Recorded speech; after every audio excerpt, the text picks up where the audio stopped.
Kamusta pong muli mga kababayan? Nagbabalik po muli ang inyong katambay, si Katambay Manong po dito po sa Tambayang Makabayan. Kamusta po lahat? Magandang umaga po, tanghali, hapon, gabi, madaling araw po sa atin lahat. Saan man sulok ng bansa o mundo tayo naroon, naway maingatan po tayo mga kababayan. Ito po, pag-usapan po natin, sumagot na po yung congresswoman na tumatakbo sa media mga tambay. Talagang nagmamadali, nakita po natin noong nakarang araw, tumatakbo. Ayaw magsalita about po sa BICAM. Ngayon po, ay nagsalita na po mga tambay. Buo na po yata. Gawa na po yata ang script mga tambay. Di kaya? Nagtatanong lang si Kamanong. Gawa na po kaya ang script at ang paliwanag niya po ngayon ay talagang pinagkakaguluhan po ng mainstream media mga katambay. Ito pong hindi po mahilig sa mga luxurious. Hindi po siya mahilig sa mga mamahaling mga gamit. At talagang ubod yata ng yaman na mga tambay itong congresswoman na ito. Ito po ay isang teacher. Teacher po ito mga tambay. Pero ubod po ng yaman ngayon mga tambay. Kaya napakasarap po yatang maging mambabatas. Dahil marami pong mangyayari po yata sa iyong buhay na pagbabago. Dahil ikaw ay mabuti. Mabuting mambabatas kaya, bayan, nagtatanong lang si Kamanong. Pakinggan po natin. At sumagot din po, ang Pangulong Marcos po ay talagang pinagpipilitan po na sinungaling po ang dating Pangulong Duterte. Pakinggan po muna natin ang congresswoman na si Stella Kimbo na siya po, kahit po pala siya ay congresswoman, meron din po pala siyang talent. Siya po pala ay pwedeng ilaban sa track and field. Mahusay pong tumakbo mga katabay, lalo sa media, mga katabay, lalo nung masokol. Ito po siya ngayon, mga kabayan. I already issued a statement. So lahat naman po na gusto ko na po ipaliwanag ay nakasulat na po sa aking statement. In fact, it's just a reiteration of the previous statements by Executive Secretary, by Secretary Mina, karandaman ng DBM, by our Senate President, and the President himself. So basically, ang sinasabi naman po natin is wala pong problema sa ating 2025 GAA. Legal siya. It is legal. It is fully enforceable. It is valid. Dahil po, ang ating enrolled bill, ibig sabihin po, ang General Appropriations Bill na nanggaling po sa Congress ay kompleto. Walang plan. So that's basically the reason for why ang naging basehan ng GAA ay kompleto. But we do acknowledge po that there are blanks nga po doon sa BICAM report na pinirmahan ng BICAM and ni-ratify ng Plenaryo. Yes, so notwithstanding any typographical errors or any adjustments that are needed as a result of amendments, ay authorized naman po ang technical staff ng both House and Senate to make all of these necessary corrections. And just to clarify or to reiterate, at the point of signing by the BICAM members, ay lahat naman po ng appropriations amounts have already been decided upon. Ibig sabihin, lahat po ng naging corrections ng ating technical staff, lahat po yan ay ministerial na lamang. Ibig sabihin, calculator activity na lang po. So, wala na po silang discretion dahil lahat po ay decided na po by the BICAM members at the point of signing. Considered typographical error daw po yung pag-fill in the blanks ng mga amount? There are some na typographical error. Dahil yung iba doon ay makikita naman because the enrolled bill is available for the perusal of the public. Nasa archives na po. So computation lang kumbaga po, yung sinasabi yung numbers kaya wala doon. Kasi technical sa omnibus motion po, hindi allowed yung paglagay ng numbers kumbaga. Dahil lang po siya, hindi siya error, hindi siya mistakes, di ba? And there is another omnibus provision doon sa BICAM na in case na magkaiba po ang version ng printed at saka ng BICAM report, ang mag-prevail po is the printed version. Kung nakilagay po po itong practice ng Suprema, Ayan po, ang mga katwiran po ng kapita-pitagang po mga congressman sa atin, mga representative po ng bansa. Katiwa-tiwala po mga kababayan Ngayon po, hirap na hirap po sila ngayon mga tuwiran, siyempre para ipagtanggol po ang kanilang institusyon na sila po ay malinis gumawa po ng ating kaperahan kung saan po nila ginagawa ang pondo, mga katambay. Malinis po silang gumawa ng pondo po ng bayan. Ito po, painggan din po natin na talaga wala kamatayan po na sinasabi po ng Pangulong Marcos na talagang ang dating Pangulong Duterte. Painggan po natin ang Pangulong Marcos. Talagang doon pa rin po siya nakabase. Magandang hapon, Nel. Paano nasabi ni Pangulong Marcos na walang mali sa pagpapasa ng 2025 General Appropriations Act? Magandang hapon, June. Pinag-aralang mabuti ang 2025 General Appropriations Act bago ito lagdaan upang maging ganap na batas. Ito ang tiniyak nga ni Pangulong Ferdinand Marcos Jr. para nga pabulaanan ang sinasabi ni dating Pangulong Rodrigo Duterte na umano'y irregularidad sa nilagdaang pambansang pondo. He's lying. He's a president. He knows that you cannot pass a GAA without with a blank. He's lying. He's lying because he knows perfectly well that that doesn't ever happen. Sa kasaysayan ng buong Pilipinas, hindi pinapayagan na magkaroon ng item ang GAA nang hindi nakalagay kung ano yung project at saka ano yung gastos, ano yung pondo. So, it's a lie. Ayan, mga tambay. Gusto nilang ma-restore yung mga... Ayan, lying daw. Tapos yung isang congressman, baka daw gustong ma-restore daw po yung natin. budget na na-slash. Politics, it's really about politics. Politics daw, mga tambay. Sabi ni Congressman Gutierrez, mga tambay, baka daw gustong ma-restore ang budget na natapyas. Siyempre, ang Vice President kasi natapyas ang budget. Hindi po ganyan ang Vice President pagdating po sa budget at sa pera. Hindi po siya sugapa. Never naging sugapa po ang Vice President sa budget, mga kababayan. Ikumpara mo yata sa kanila mga tambay. Mga congressman, legislative, pero sagana po yata sa budget, mga tambay. Legislative. Na doble pa ang kanilang budget, mga tambay. 17 billion yata ngayon, mahigit 30 billion na po ang kanilang budget. Ang mga gumagawa po ng batas, legislative, mga tambay. Tapos baka daw meron daw pong gustong maibalik yung natapyas, mga tambay. Samantala sa kanila, hindi naman po natatapyas ang pondo nila. Sagana nga eh. Mga tambay. Nakita nyo po ang Pangulong Marcos. Talagang hindi po yata iniisip yung sinabi ni dating Pangulong Duterte. Hindi po GAA. Hindi po dun sa sinasabi pong General Appropriation Bill at yung General Appropriation Act. Hindi po yun ang issue ni dating Pangulong Duterte. Diba? Ang issue ni dating Pangulong Duterte, yung BICAM, yung Bicameral Conference Committee report. Ano ginawa nila ron? Diba? Sila. Napakaraming pages. At yung sinasabi ni Stella Kimbo, na iilan-ilan lang ang sinasabing mga error. Error daw. Iilan-ilan, mga tambay. Napakaraming ang pages. At ang issue ron, sino po ang nagpuno? Sino ang naglagay doon sa mga blanco?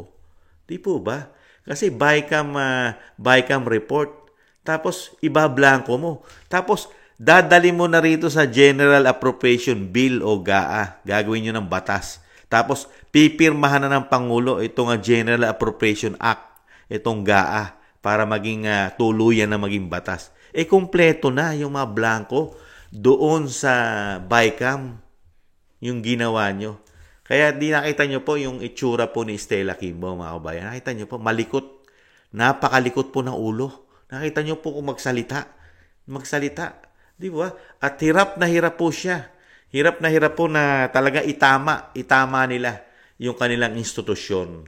Paano magiging tama ang isang institusyon, mga kababayan, kung walang transparent? Walang transparency ang institusyon. Paano magiging tama sa taong bayan yan? Nakatago. Di ba? Sikreto sa Pilipino ang BICAM. Itong bicameral conference committee report. Nakatago. Hindi nakapubliko. Katulad po ng ginagawa po nila sa budgeting.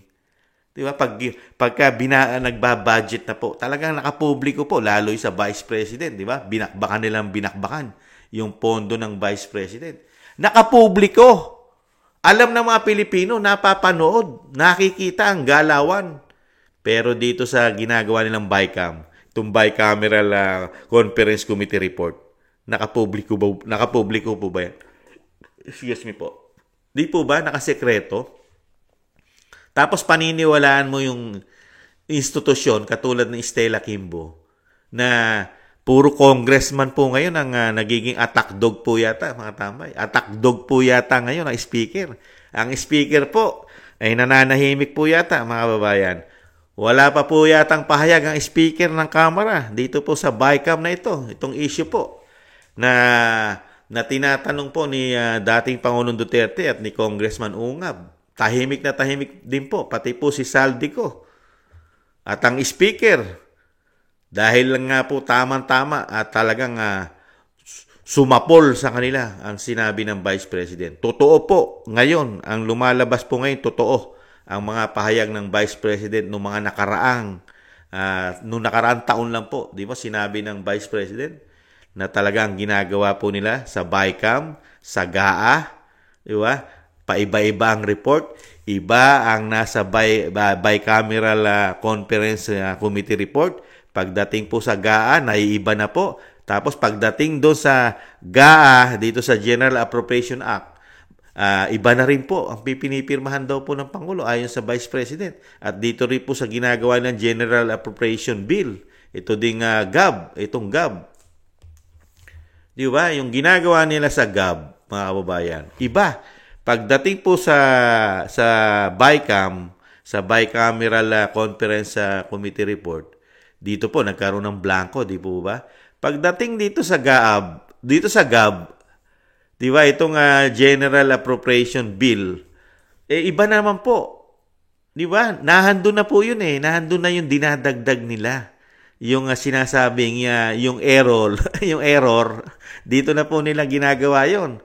O kaya, hindi natin alam dahil sekreto nga, hindi natin alam na meron din po dito mga nagagawang hocus-pocus dito sa GAB. Dito po sa GAB at sa GAA. Hindi natin alam kasi sekreto yan di ba mga kababayan? Kaya dito po sa ginagawa po nila mga kababayan. At hirap na hirap po, pati po si Congressman Stella Kimbo na dapat po ito, lifestyle check po ito, si Congressman Kimbo. Dahil ito po ay bago po yata ito maging congresswoman isa po itong teacher. Pero ngayon po yata ay ubod ng yaman po ni Stella Kimbo, mga tambay. Isa po siyang teacher.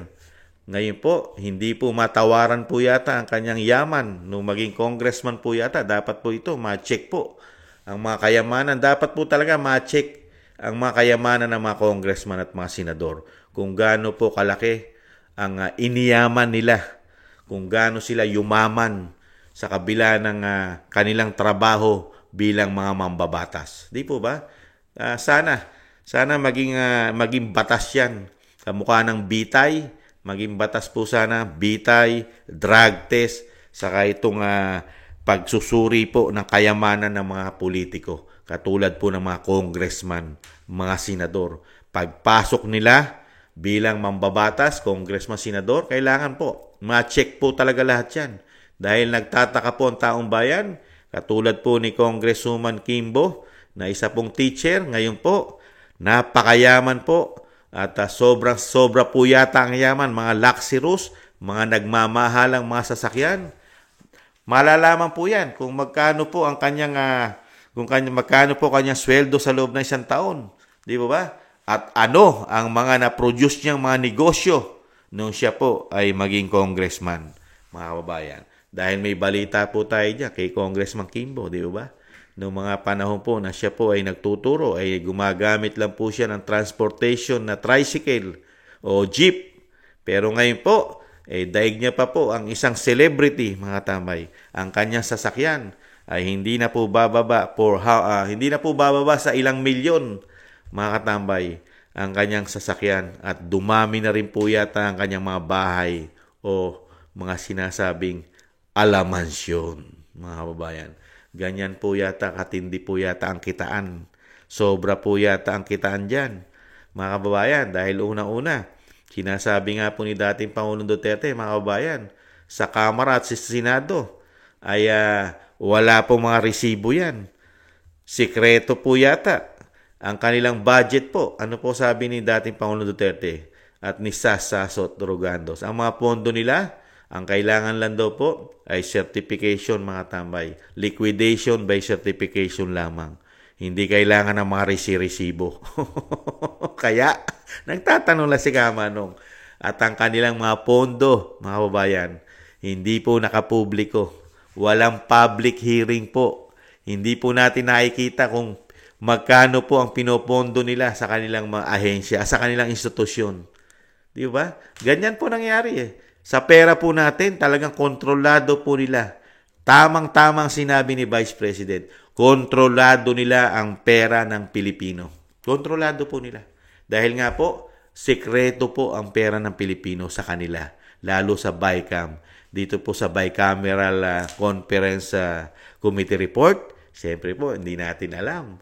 Nakita nyo po, mga blanco. Tapos pagdating po sa GAB, di ba? Dating na rito sa GAB, sa General Appropriation Bill, kompleto na yata. At pagdating po sa General Appropriation Act, o dito sa GAA, pirmado na ng Pangulo. Pipirmahan na. At yun nga, sinasabi ng Pangulo, na nagpapakatanga po yata at nagpapakabobo yata at nagpapakagago na rin po yata ang Pangulo. Malayong-malayo sa sinasabi ni dating Pangulong Duterte na BICAM. Sa BICAM report nila, doon nagka-problema, hindi po pwede yan.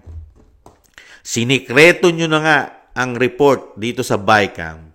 Sikreto na nga, nagkaroon pa po ng anomalya. Dahil nga ano po sinasabi nga po natin, lalo na mga matatanda, ang magnanakaw, ang kakambal niyan ay mga sinungaling. Di ba mga kabayan?